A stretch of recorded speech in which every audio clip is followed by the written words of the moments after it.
Daesh terrorists have launched a toxic gas attack on newly liberated area in the Iraqi city of Mosul. An Iraqi officer with counterterrorism forces says the Takfiri group fired a rocket with chlorine gas toward the Al-Abar district in western Mosul. He added that at least 7 soldiers suffered breathing problems and are being treated at a field clinic. And it's not the first time the terror group has used chemical weapons in Mosul. Iraqi forces have documented numerous incidents since October 17th when operations to recapture the city began.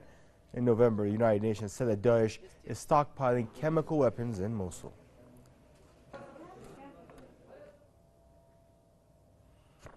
Joining us now is Mr. E. Michael Jones, editor of Culture Wars online magazine, joining us out of Indiana in the U.S. Thank you, sir, for joining us in the program. Your thoughts about terrorists having stockpiles of chemical weapons, the world, one of the biggest fears that people have throughout the world.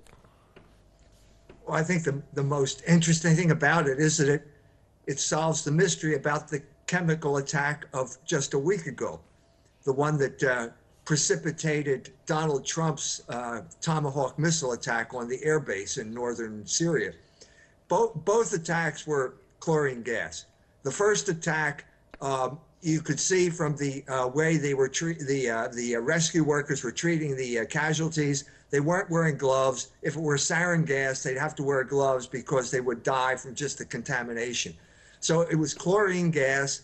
Their story was evidently that the Syrian Air Force was given coordinates, a warehouse where they heard that the Takfiri were stockpiling weapons. They bombed the place, that released this chlorine gas, and then that's what killed the people. So what we see here is, yes, they have chlorine gas. They used it deliberately. The fact that they used it deliberately here means that they were stockpiling it there, which means that the Trump attack on the air base was totally mistaken. It was completely wrong-headed. He acted before he knew what he was doing. So this is, I guess, that's the silver lining to this cloud, that we now understand what was going on.